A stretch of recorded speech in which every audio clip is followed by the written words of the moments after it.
Nah, diagram Moore ini bisa kita gunakan metode tersebut untuk mencari di mana sih tegangan-tegangan yang maksimum. Di sudut berapa sih tegangan-tegangan maksimum. Jadi dengan metode ini kita bisa mengetahui bahwa ternyata akibat tegangan geser, tekan, dan tarik itu sebenarnya akan menyebabkan tegangan tarik dan tekan yang maksimum adalah pada posisi yang seperti ini. Ini kita langsung next aja. Nah, jadi intinya dengan diagram Moore itu, kita bisa mengetahui bahwa ternyata ada tegangan-tegangan tarik yang disebabkan oleh tegangan atau gaya ya, gaya geser. Jadi ini adalah garis tegangan tarik akibat dari gaya geser yang terjadi. Jadi maksud garis-garis ini adalah, nah, aduh.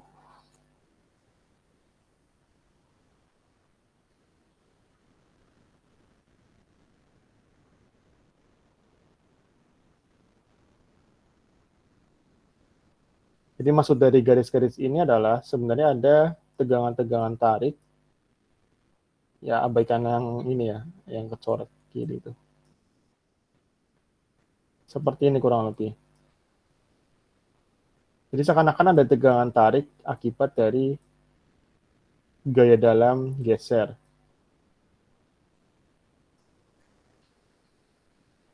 Ini sebuah potongan dari balok ya, potongan dari balok yang tumpunya dari kanan kiri. Nah, kurang lebih seperti ini. Ini dipotong untuk mempersingkat gambar lah, memperkecil gambar. Kepanjangannya seperti ini. Jadi ada balok, tengah-tengah dikasih beban, tentu akan menyebabkan sebuah momen dan gaya dalam geser. Dari momen dan gaya dalam geser itu, kalau kita padukan dengan rumus yang ada di mekanika bahan, dengan diagram Moore seperti ini, kita akan ketemu bahwa ternyata ada gaya-gaya tarik yang terjadi seperti ini polanya. Atau kalau misalnya digambarkan di dalam sebuah retakan beton, nah pola retakannya itu akan mirip dengan apa namanya ini, pola tegangan tarik yang ada di atasnya.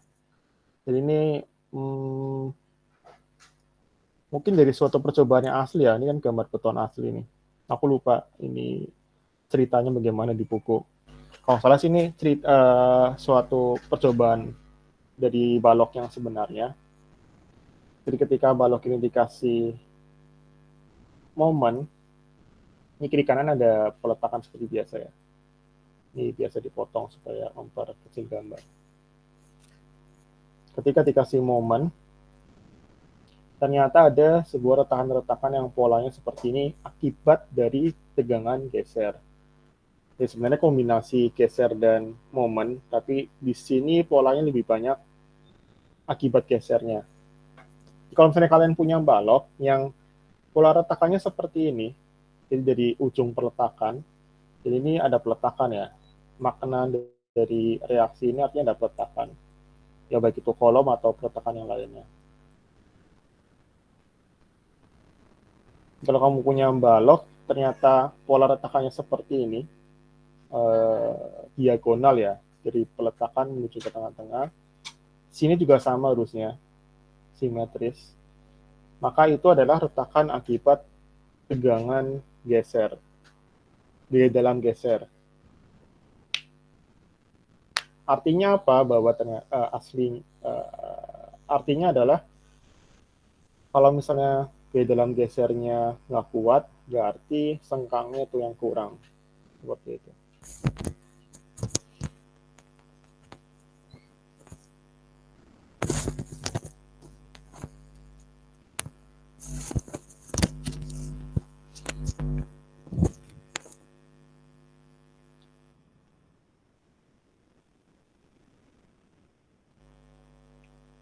Oke, jadi retakan-retakan akibat gaya dalam geser itu akan berbentuk diagonal seperti ini ya. Sorry pada bagian tengah-tengah. Tengah-tengah masih vertikal seperti biasa. Tapi kalau di ujung-ujung pertakan dia pasti akan diagonal. Jadi kenapa diagonal? Karena ini tadi sih. Apa namanya? Nah, tegangan yang besar itu ternyata memang agak miring seperti ini.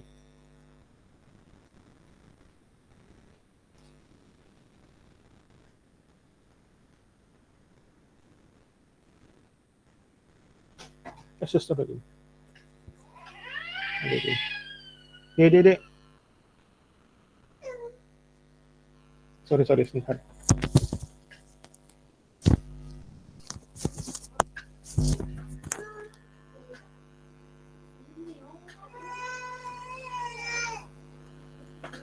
Oke, lanjut ya.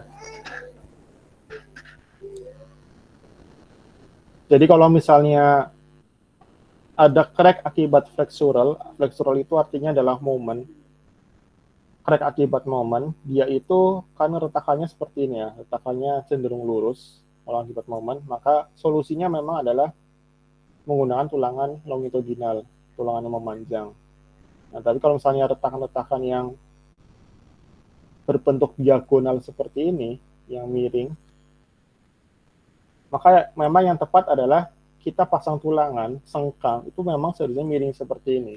Kalau memang pengen efektif. Jadi kalau misalnya kalian pengen efektif memasang sengkang ya memang seharusnya diagonal sesuai dengan bentuk retakannya. Ya, tentu ini untuk yang sisi kirinya balok ya. Kalau sisi kanannya balok kan bisa dibikin cerminan ya. Artinya kalau sisi kanannya ya tinggal miring ke kanan. Nah, tapi dalam kenyataannya, dalam prakteknya, pasti kita akan sulit ya kalau misalnya kita harus pasang sengkang miring seperti ini. Maka untuk mempermudah, kita mendesain sengkang dengan yang lurus seperti ini kayak biasa. Intinya seperti itu. Memang kalau misalnya kita pengen optimal dalam memasang sengkang ya dipasang miring sesuai dengan bentuk retakannya. Jadi kalau misalnya sulit dan pengen sederhana ya kita pasang berdiri seperti biasa. Tentu nanti akan ada perhitungannya di antara dua ini.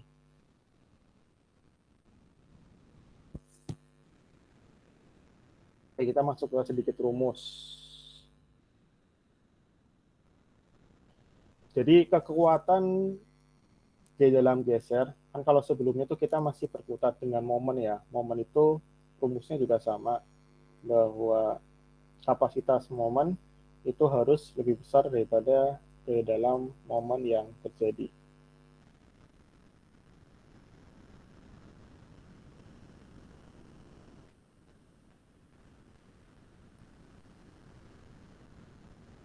Mau di momen kan kapasitas momen dikali safety factor itu harus lebih kuat, lebih besar daripada momen ultimate yang terjadi. Di dalam geser pun juga sama, kapasitas geser dikali safety factor itu harus lebih besar daripada gaya yang terjadi. Nah, kapasitas, berbicara kapasitas, akan ada perhitungan kapasitas geser dari beton, VC, V konkret, dan juga ada kapasitas geser dari tulangan, VS, VS steel. Untuk kapasitas dari beton, itu rumusnya ini, lambda akar FC DWD per 6. Yang VS juga ada, dan rumusnya cenderung cukup sederhana ya. AV FYT dikalikan D. Ini variabel-variabelnya ada di sini artinya. Kita mulai dari FYT. FYT tegangan leleh dari tulangan geser. FY lah ya, sama kayak FY, tapi kan terkadang antara sengkang sama tulangan utama itu bisa berbeda mutunya. Walaupun seringnya ya sama.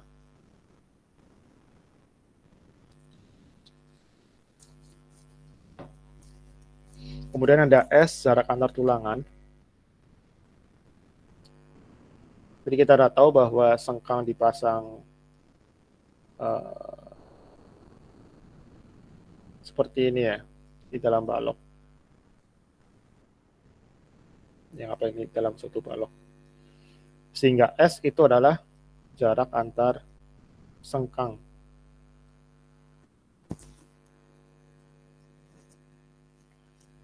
S itu jarak antar sengkangnya. Kemudian safety I-nya adalah safety factor, angkanya sudah fix. Kalau yang ini kita tahu bahwa range-nya ada di antara 0,9 sampai 0,65 ya kalau untuk yang moment. Untuk moment range-nya pi ada di 0,65 sampai 0,9. Tapi untuk yang geser itu safety factornya fix 0,75. AV total luas tulangan geser. Ini nanti akan kita bahas lebih lanjut. Intinya nih luas tulangannya. Kemudian lambda ini tergantung jenis beton.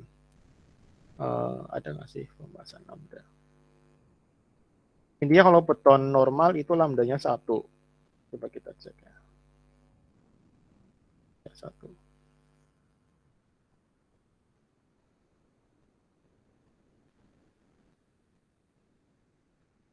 Ya, lambda itu sama dengan 1 untuk beton normal. Lawannya beton normal itu apa? Ada beton ringan.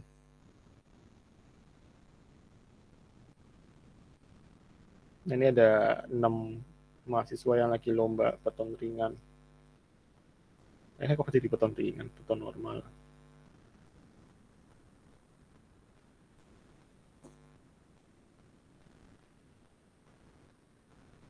Beton normal artinya massa jenisnya ada di sekitaran 2.400 ya, kilogram per meter kubik.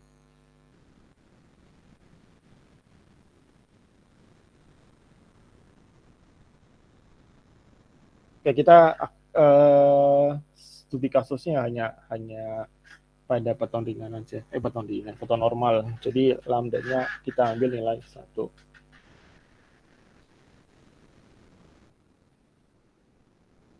Nah, sengkang itu ya mungkin kalau yang sudah biasa di lapangan udah tahu ya, sengkang itu ada yang dipasang, ini kita sebut sebagai 2 lapis karena di dalam satu diagonal itu kita menyentuh 2 lapisan tulangan sengkang. Nah, mungkin ganti warna aja.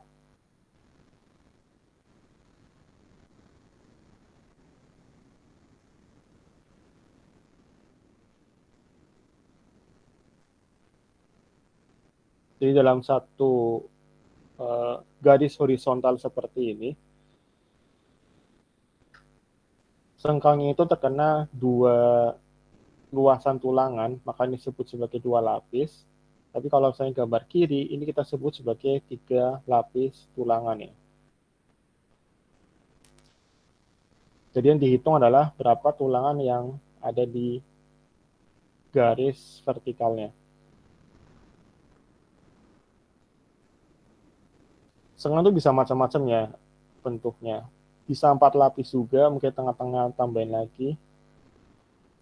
Atau mungkin juga bisa juga 4 lapis tulangannya dibentuk di dalam seperti ini. Jadi bisa macam-macam bentuknya.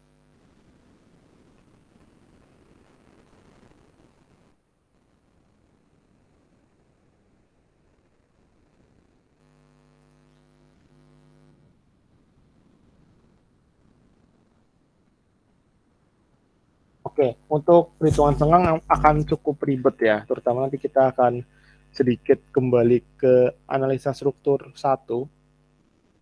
Nah, kita harus menganalisa kegedalan terjadi di sengkang, di balok yang kita punya. Jadi untuk mempersingkat, aku langsung ke contoh kasus.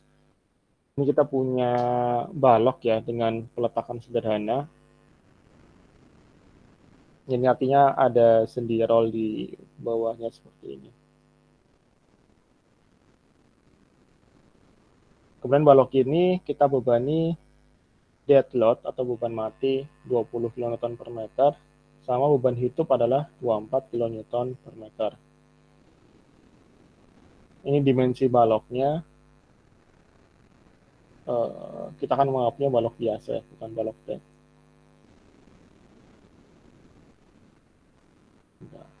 Mana kata-katanya?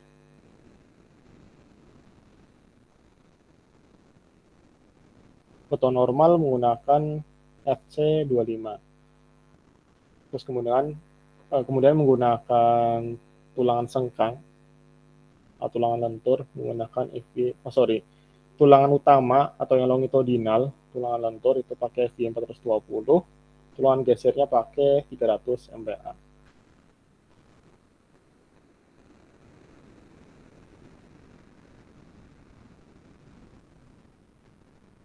Beban mati hidup udah tahu ya. Kalau beban mati itu akibat dari berat sendiri plus beban-beban dari benda-benda yang terikat secara permanen, nggak bisa pindah-pindah. Kalau di gedung, beban mati itu bisa sekrit, keramik, mungkin ada kaca yang sifatnya memang permanen, kaca dinding yang memang permanen, mungkin bisa plafon juga, plafon kan permanen ya. Lampu-lampu, kipas atau apa yang menempel di struktur itu semua beban mati. Kalau beban hidup itu adalah beban-beban yang bisa bergerak. Bisa manusia, bisa furniture. Jadi semua furniture yang bisa kita geser-geser itu sebenarnya termasuk beban hidup.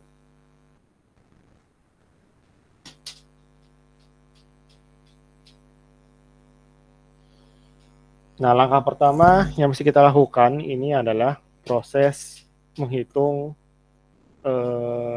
analisa struktur ya, terutama di Ansruk 1, karena ini masih sederhana.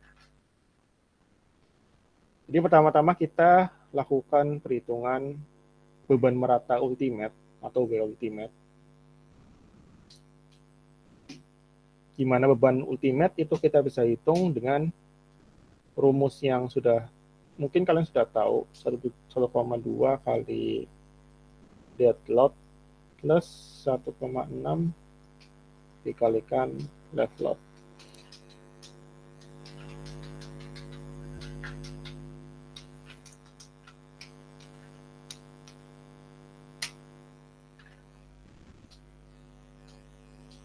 Terus kemudian kita juga harus menghitung W dead load ultimate.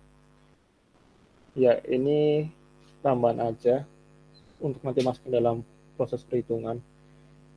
Jadi kita ambil porsi bagian beban matinya aja dari W ultimate ini, 1,2 kali 20. Hasilnya sekian.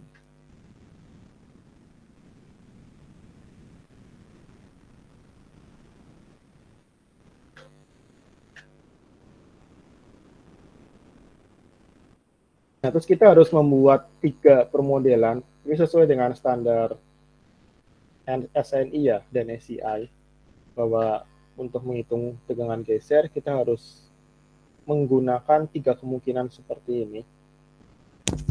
Kemungkinan pertama adalah ketika seluruh balok itu mengalami beban ultimate, beban yang terbesar ya, 62,4 seluruh batang. Kemudian ada case kedua, setengahnya adalah beban ultimate 62,4, setengahnya lagi itu hanyalah beban mati,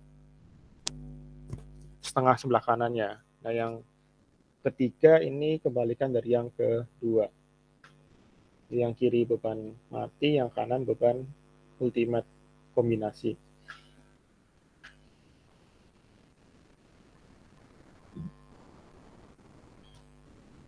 Oke, dari sini ada pertanyaan nggak? Mungkin aku udah terlalu jauh.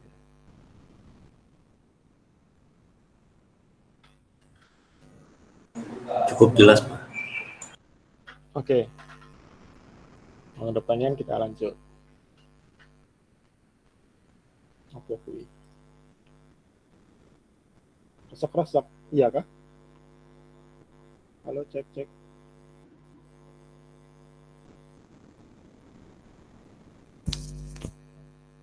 Apakah aku pegang ya? Aku pegang. Nggak usah digantung. Oke, lanjut ya.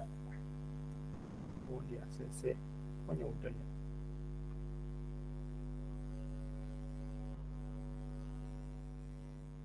Masih. Suaranya iya kah? Resek-resek. Nyalain gimana? Mungkin jacknya itu Pak kurang kencang atau jadi kayak agak noisy gitu Pak. Oh.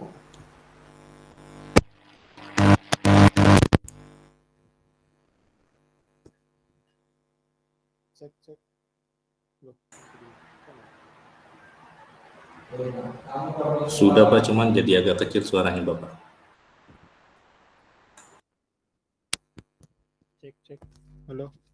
Kok jadi nggak connect?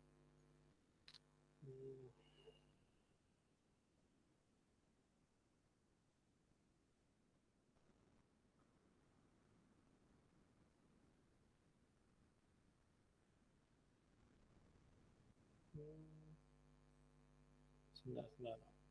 Kalau kawan itu jangan connect sama speaker di sebelah.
Halo, halo, cek. Mendingan nggak sekarang? Mendingan Pak.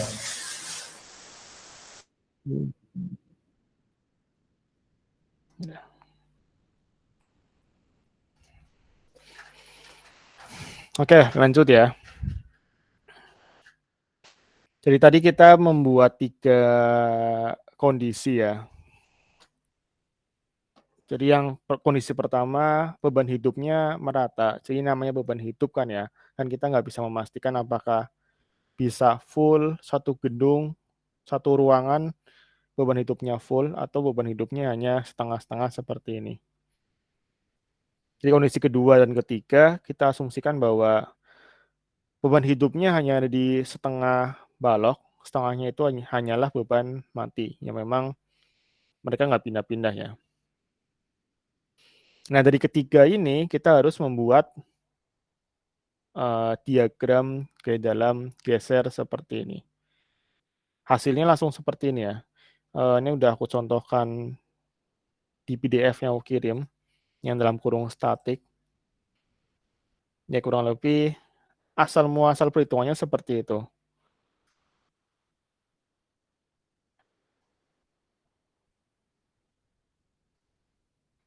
Oke, ini mulai dari yang pertama ya, kan beban merata sebesar 62,4.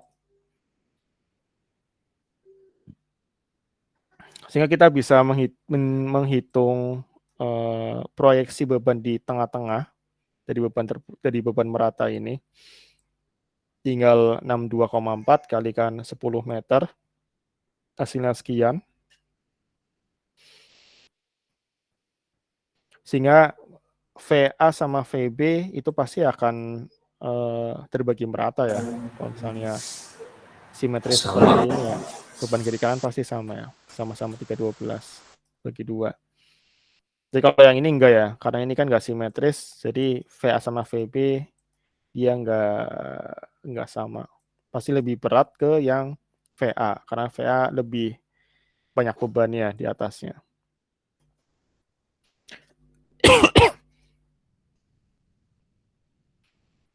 Oke, kalau bagi aku sih bebas ya, kalau misalnya kalian udah tahu, "Ah, ini mah tinggal dibagi 2 doang, 312 kiri kanan," gitu. Ya silakan, nggak masalah. Aku pun juga tahu misalnya kalian, menulisnya dengan secara singkat. Jadi kalau yang ini kan beda ya, kalau ini memang kita harus menghitung, sigma momen A sama dengan 0, kemudian beban Q1 kalikan jaraknya, Q1 kali jaraknya 2,5, kemudian Q2 dikalikan jaraknya adalah 7,5, kemudian VB dikalikan jaraknya adalah 10.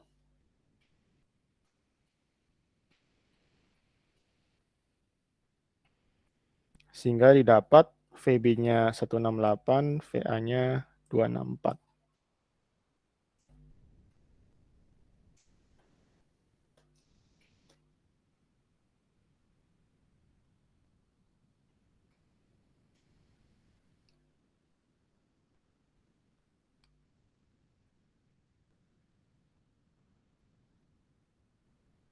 Sebentar, VA 264, VB-nya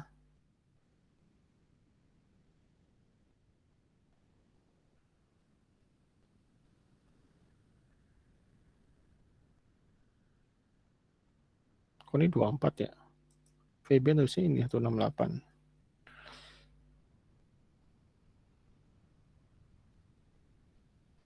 Tadi aku nulis apa sih sebenarnya? 264.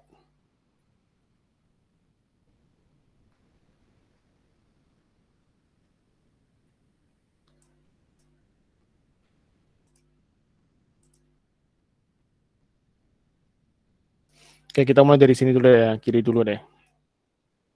Jadi karena kita sudah tahu bahwa ya pakai snapung tool aja.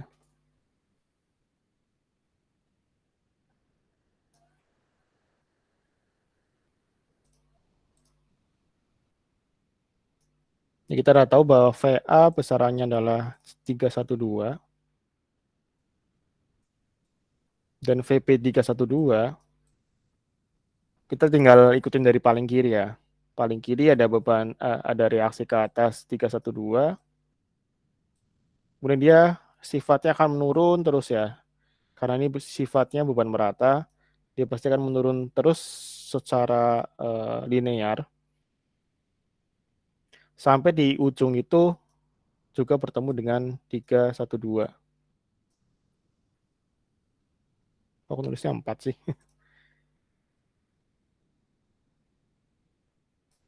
312 seperti ini.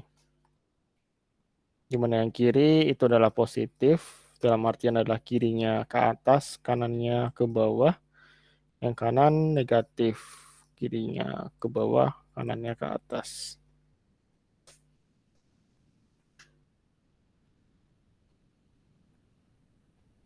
Oke, kalau ini simpel ya.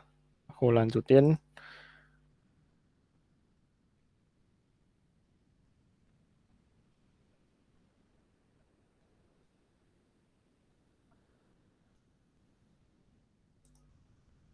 Kemudian yang ini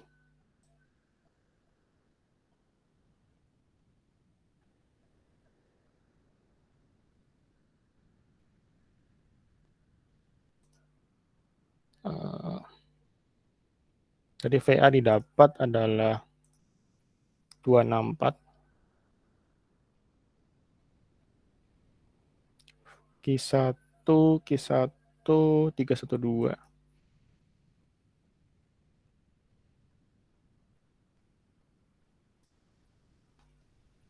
Terus kemudian Q2 120.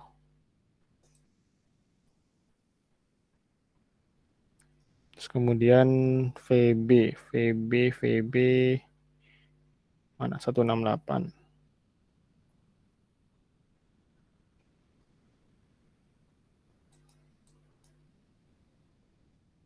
Nah, kita kan mesti menghitung ke dalam geser ya. Kita bikin diagramnya. Dari yang paling kiri tentu 264. Dia ke arah atas, maka itu adalah positif sebesar 264. Nah, sebelah kiri dia 168. Tentu ini pun juga harus 168.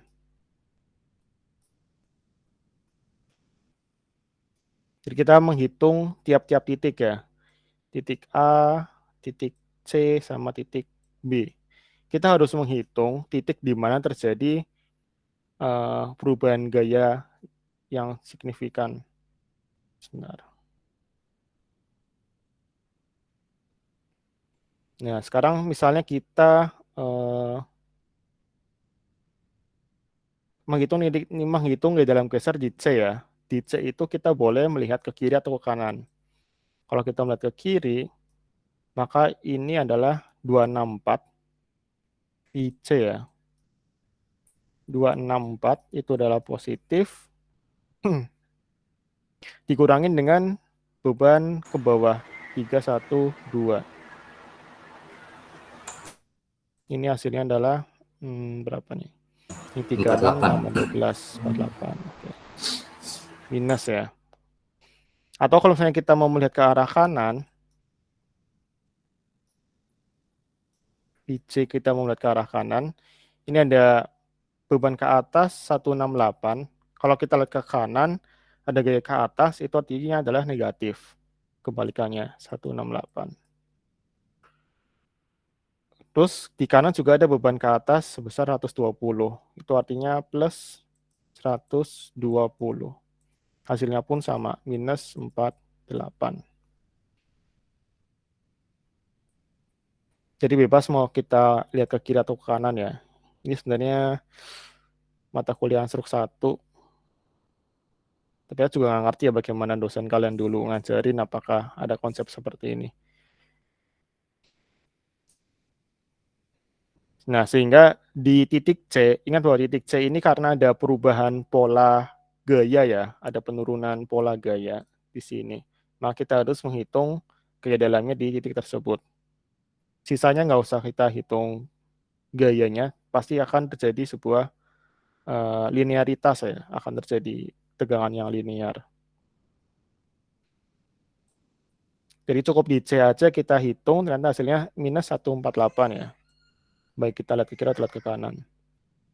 Karena minus, itu artinya dia ke bawah. Suaranya tidak jelas, Pak. Iya kah? Halo, halo. Iya kan nggak jelas? Di saya jelas sih, Pak. Ini aku udah ganti mic loh ya. Udah nggak ada lagi. Ada satu lagi tapi di kampus.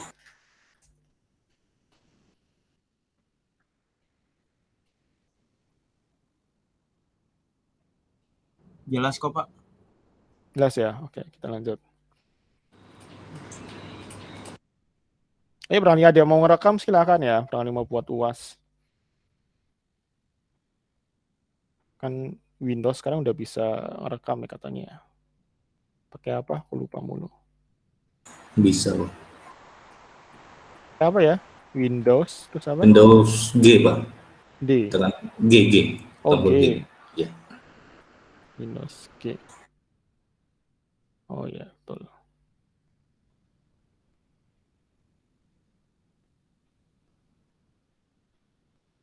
Capture ini ya. Oke, kita lanjut. Nah, sehingga ketika nilai di titik C kita dapat minus 148, kita proyeksikan lagi. Minus 48, Pak. Ya, nah di sini. Karena dia minus, jadi bawah ya. Nah, sisanya tinggal kita tarik aja linear seperti ini.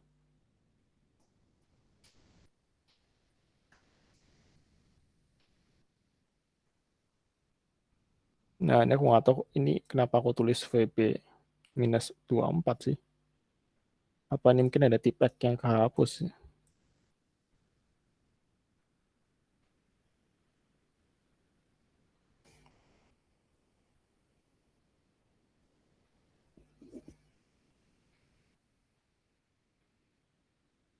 Kan VB 168, VA 264.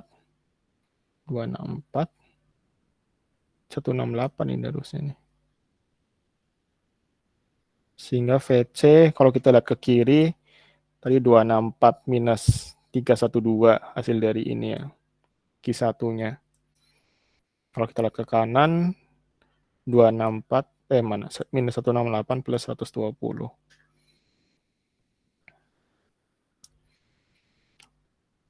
Oh ya, nanti di kertas ujian perhitungan ini wajib ya, wajib kalian cantumkan di kertas ujian.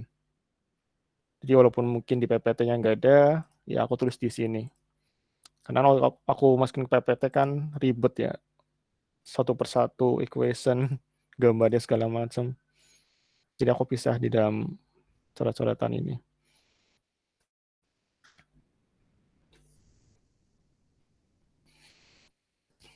Oke, jadi aku ulangin bahwa perhitungan ini wajib ada di kertas ujian kalian.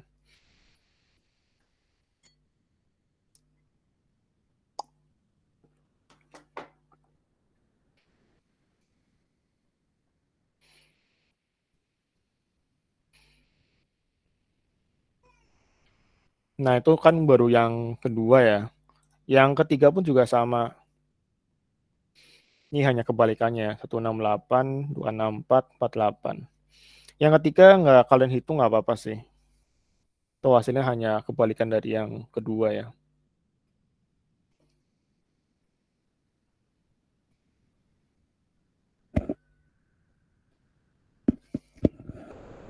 Jadi cukup di dalam perhitungan cantumkan 1 dan 2. Ketiganya silakan ngikutin.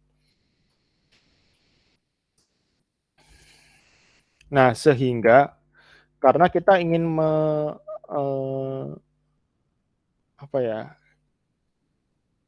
kita ingin bisa punya struktur yang kuat terhadap berbagai kondisi ya.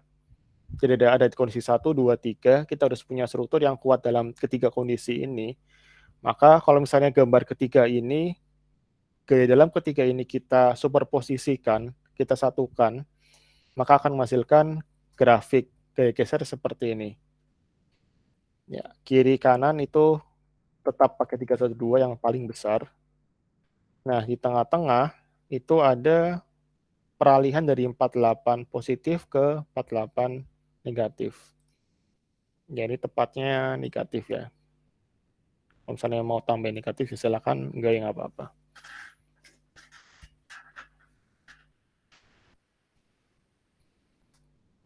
Oke, Pak. Ya, di kanan ini sebenarnya ada rumus praktis.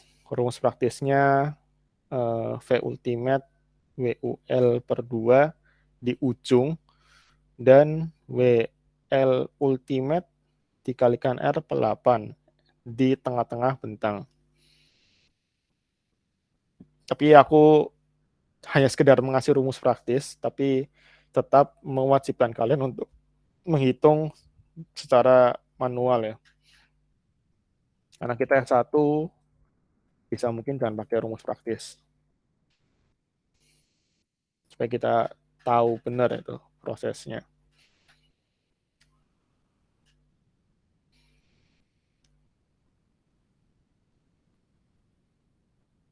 Nah, ini adalah nilai V ultimate ya. Ini adalah beban-beban yang terjadi atau G dalam geser ultimate.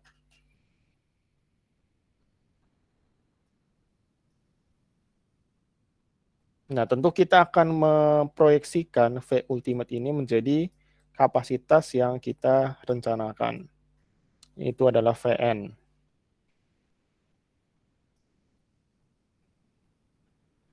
Ya, ini baru gaya dalam yang terjadi. Untuk kapasitas struktur, itu adalah Vn. Ini yang kita targetkan. Untuk menjadi nilai Vn, sesuai dengan rumus ini ya, bahwa V ultimate harus lebih kecil dari PVN. Vn yang dikali safety factor, sehingga nilai Vn itu bisa kita hitung dengan V ultimate dibagi Pi. Tadi Pi itu sudah kita dapat di nilainya adalah 0,75. Sehingga semua angka yang ada di sini itu kita bagi dengan 0,75. 312 katakanlah dibagi 0,75. Itu hasilnya adalah 416.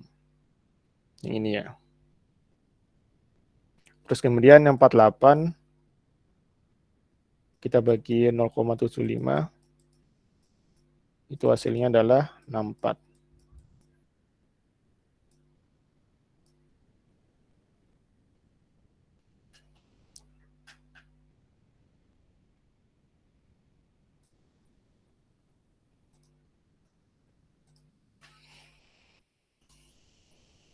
Oke, inilah target kapasitas ya, kapasitas balok yang kita punya. Nah, terus kemudian ini ada suatu ketetapan lagi dari SNI dan SCI yang sifatnya memperingan struktur kita, bahwa ternyata hasil dari eksperimen ketika balok itu terkena gaya dalam geser, beban ultimate atau beban terbesar itu bukan terjadi pada tepat di perletakannya, tetapi agak geser ke arah tengah.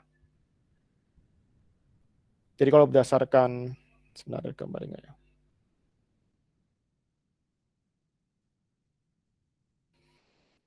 Kalau berdasarkan grafik di sini,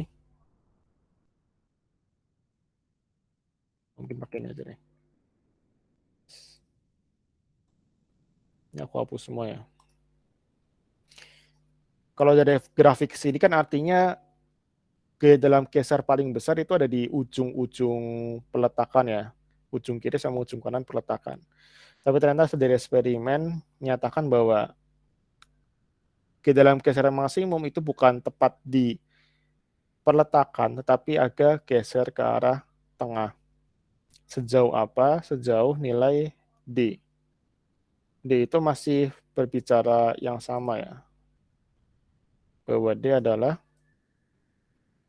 jarak dari atas menuju ke tulangannya.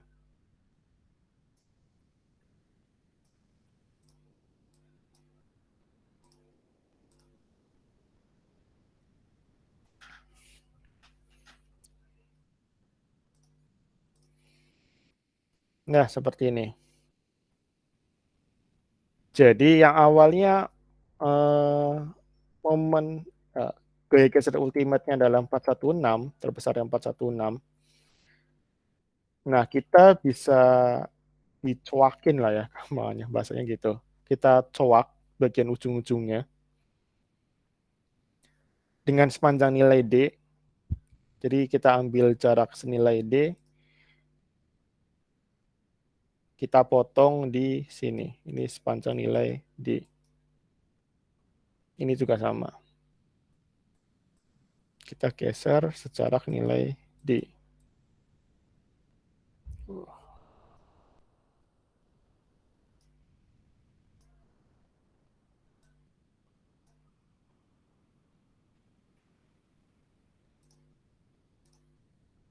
Jadi yang awalnya geser ultimate adalah 416, setelah dipotong, itu besarnya menjadi 373. Sebentar. Perhitungannya gimana? Ini sudah ada perhitungan sederhana sebenarnya. Ini hasil dari perbandingan segitiga. Bahwa VU per Pi atau nilai, atau Vn, ini kan Vn, pada nilai D, maksudnya setelah digeser sepanjang D, itu menjadi 416, nilai maksimumnya, dikurangin 0,61 itu nilai D-nya. D-nya adalah 0,61.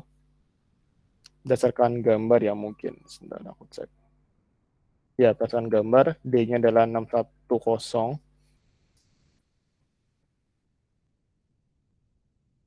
Kemudian dibagi dengan 5 meter. 5 meter itu adalah setengah bentang.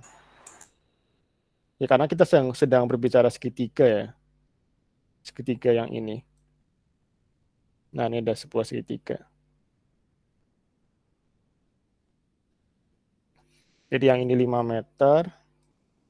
Kemudian ini ada pergeseran sebesar 0,61. kemudian dikali dengan 416 dikurangin 64. 64 itu ini.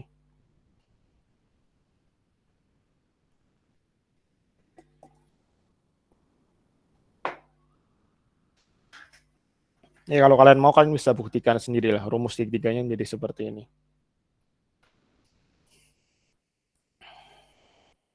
Maka hasilnya pun menjadi 373. Bentar, kepala aku pegel banget ya.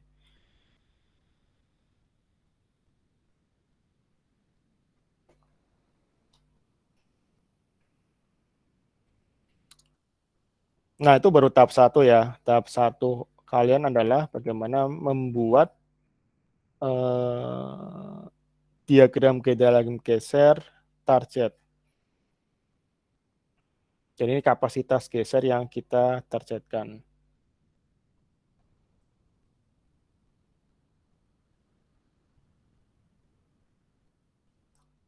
Sehingga nantinya kapasitas yang akan kita desain ya harus melewatin dari nilai-nilai yang ada di sini.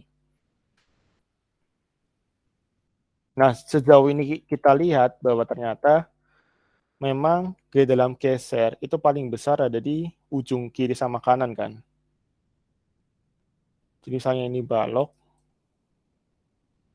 kemudian kiri kanannya adalah tumpuan, mungkin bisa dalam bentuk kolom dan lainnya. Memang G dalam geser itu pasti akan terjadi maksimum di ujung kiri sama ujung kanan. Di tengah-tengahnya akan cenderung sangat kecil. Yaitu relate dengan tadi di awal aku jelaskan, memang umumnya sengkang itu pasti akan rapat di tumpuan. Di lapangan dia cenderung renggang. Itu alasan kenapa tumpuan lebih rapat ya, lapangan lebih renggang. Itu karena memang di dalam geser polanya akan seperti itu, tegangannya.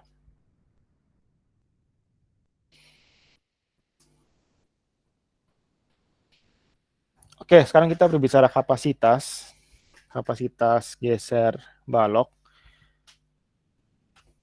Tadi sudah aku kasih tahu bahwa kapasitas geser balok itu tergantung dari kapasitas betonnya ditambah kapasitas sengkangnya, VS. Nah, tahap pertama itu adalah kita harus memeriksa sebenarnya balok kita ini butuh sengkang atau enggak. Jadi memang tidak semua balok itu butuh sengkang ya. Walaupun hampir semua balok yang kita ketemu di proyek ya pasti ada sengkangnya. Tapi pada dasarnya sebenarnya sengkang itu enggak wajib selama kapasitas dari beton, ini aku tulis sebagai kapasitas dari beton, itu 2 kalinya kebutuhan yang disyaratkan. Jadi VU per Pi itu VN ya, kapasitas yang ditargetkan. Jadi kalau misalnya ternyata yang dibutuhkan hanya 100, tapi ternyata dari beton itu dia bisa mampu menahan 200, artinya 2 kali lipatnya, itu sebenarnya nggak perlu untuk dilakukan penambahan sengkang.